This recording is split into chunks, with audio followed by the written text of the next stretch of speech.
Hi friends, எல்லாருக்கும் வணக்கங்க. இன்றைக்கி நம்ம சாய்க்கிஸ் பிடிச்ச என்ன வீடியோ பார்க்குறோம் பார்த்தீங்கன்னா, டேஸ்ட்டான உப்பு கறிங்க. இது சூப்பராக இருக்கும். டக்குன்னு நம்ம செஞ்சிடலாம். அது எப்படி செய்யணும் வீடியோவில் போய் பார்க்கலாம். வீடியோவில் போகும்போது நம்ம சேனல் புதுசாக பார்க்குறீங்கன்னா மறக்காமல் சப்ஸ்கிரைப் பண்ணிடுங்க. அப்படியே பக்கத்தில் இருக்க பெல் பட்டனை கிளிக் பண்ணிடுங்க. அப்போ தான் நான் போகிற வீடியோஸ்லாம் உங்களுக்கு உனக்கு நோட்டிஃபிகேஷனாக வரும். இப்போ வாங்க நம்ம வீடியோவில் போய் எப்படி செய்கிறதுன்னு பார்க்கலாம். இப்போ உப்பு கறி எப்படி செய்கிறதுன்னு இப்போ பார்க்கலாம். அதுக்கு 1 kg சிக்கன் எடுத்து நல்லா கழுவி சுத்தம் பண்ணி வச்சுருக்கு. இப்போ எப்படி செய்கிறதுன்னு பார்த்தலாம். ஒரு இரும்பு கடாய் எடுத்து வச்சுருக்கு. தேவையான அளவுக்கு நல்லெண்ணெய் சேர்த்துக்கலாம். நல்லெண்ணெய் சேர்த்து உப்பு கறி செய்யும்போது டேஸ்ட்டு ரொம்பவே சூப்பராக இருக்கும். தேவையான அளவுக்கு இப்போ நல்லெண்ணெய் விட்டாச்சு. ஆயில் சூடாகிக்கிட்டும். இப்போ ஆயில் சூடாகிடுச்சு. இப்போ இதில் கடுகு சேர்த்துக்கலாம். ஒரு 1/2 ஸ்பூன் அளவுக்கு கடுகு சேர்த்துக்கலாம். இப்போ இதோட நான் ஒரு 1/2 கிலோ அளவுக்கு சின்ன வெங்காயம் உரித்து சின்ன சின்ன பீஸாக கட் பண்ணி வச்சுருக்கேன்.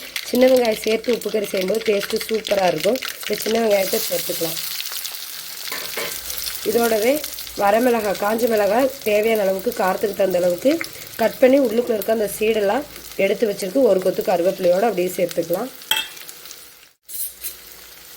இப்போ நல்லா கலந்து விட்டு வதக்கி விட்டுக்கலாம்.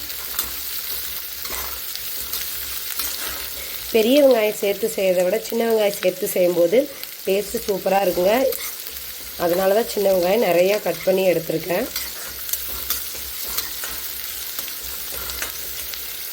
இப்போ சின்ன வெங்காயம் நல்லா வதங்கிக்கட்டும். இப்போ சின்ன வெங்காயம் நல்லா வதங்கிடுச்சு. இப்போ இஞ்சி பூண்டு பேஸ்ட்டு 1 ஸ்பூன் சேர்த்துக்கலாம். இதோடவே தனி மிளகாய்த்தூள் ஒரு 1/2 ஸ்பூன் அளவுக்கு சேர்த்துக்கலாம். மஞ்சத்தூள் 1/2 ஸ்பூன் அளவுக்கு சேர்த்துக்கலாம். சேர்த்துட்டு நல்லா கலந்துக்கிட்டு அந்த இஞ்சி பூண்டு பேஸ்ட்டுடைய அந்த பச்சை வாசனை போகிற அளவுக்கு நல்லா வதக்கி விட்டுக்கலாம். ஸ்டவ்வை மீடியம் தீ வச்சு விட்டு வதக்கி விட்டுக்கலாங்க. அப்போ தான் இஞ்சி பூண்டு பேஸ்ட் அந்த ரா ஃப்ளேவர்லாம் நல்லா போய் நம்மளுக்கு நல்லா வதங்கி வரணும்.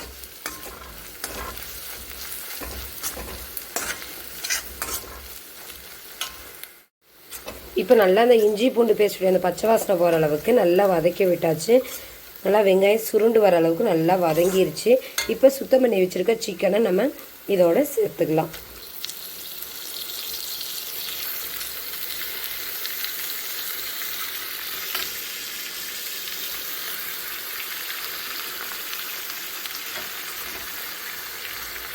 இப்போ நல்லா அப்படியே மிக்ஸ் பண்ணி விட்டுக்கலாம். இப்போ நல்லா மிக்ஸ் பண்ணி விட்டாச்சு. ஒரு 5 நிமிஷம் அப்படியே குக் ஆகிக்கட்டும். சிக்கன் வந்து பார்த்திங்கன்னா தண்ணி விடும். நம்ம தண்ணி ஃபஸ்ட்டு சேர்க்க வேணாம். நல்லா அப்படியே ஒரு 5 நிமிஷம் அப்படியே இருக்கட்டும். இப்போ 5 நிமிஷம் ஆகிடுச்சு. இப்போ தேவையான அளவுக்கு உப்பு சேர்த்துக்கலாம். உப்பு சேர்த்துட்டு நல்லா கலந்து விட்டுக்கலாங்க. நம்ம தண்ணியே சேர்க்கலை. எந்த அளவுக்கு தண்ணி விட்டுருக்கு பாருங்கள். இப்போ இதில் ஒரு 1/2 கப் அளவுக்கு தண்ணி சேர்த்துட்டு மூடி போட்டு மூடி வச்சுக்கலாம். நல்லா சிக்கன் சாஃப்டாக வெந்து வரணும்.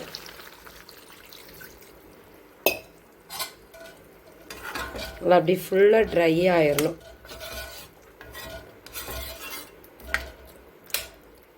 இப்போ நல்லா சிக்கன் வெந்து வந்துட்டும்.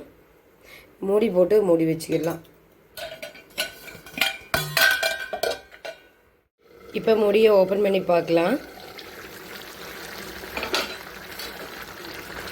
வாங்க, இன்னும் கொஞ்சம் தண்ணி இருக்குது. இது ஃபுல்லாக இன்னும் ட்ரை ஆகணும். நல்லா நம்ம ஊற்றின எண்ணெய் பார்த்திங்கன்னா சைடில் பிரிஞ்சு வரணும். அந்த அளவுக்கு நல்லா ட்ரை ஆக்கிக்கணும். அதுதான் டேஸ்ட்டு பார்த்திங்கன்னா சூப்பராக இருக்கும். இன்னும் ஒரு 10 நிமிஷம் அப்படியே மூடியை போட்டு மூடி வச்சிடலாம். இப்போ 10 நிமிஷம் ஆயிடுச்சு. பாருங்கள், சைட்லலாம் சூப்பராக எண்ணெய் பிரிஞ்சு நல்லா ஜம்முன்னு உப்பு கறி ரெடி ஆயிடுச்சு. பார்க்கும்போதே சாப்பிடணும்னு தோணுதுங்க. அந்த அளவுக்கு டேஸ்ட்டு சூப்பராக இருக்கும். இப்போ இதில் 1 ஸ்பூன் அளவுக்கு மிளகுத்தூள் சேர்த்துக்கலாம். அப்படியே ஃப்ரெஷ்ஷான அப்படியே கருவேப்பிலை சேர்த்துக்கலாங்க. அப்படியே கலந்து விட்டு ஸ்டவ்வை ஆஃப் பண்ணிட வேண்டியதான். சூப்பராக நம்மளுக்கு உப்பு கறி ரெடி ஆகிடுச்சு. இது சுட சுட சாதத்தில் வச்சு சாப்பிட்றதுக்கு சூப்பராக இருக்கும். ரச சாதத்தோடு வச்சு சாப்பிட்றதுக்கு சூப்பராக இருக்கும். அப்படியே சாப்பிட்றதுக்கு சூப்பராக இருக்குங்க. கண்டிப்பாக ட்ரை பண்ணி பாருங்கள். இப்போ ஸ்டவ்வை ஆஃப் பண்ணிடலாம்.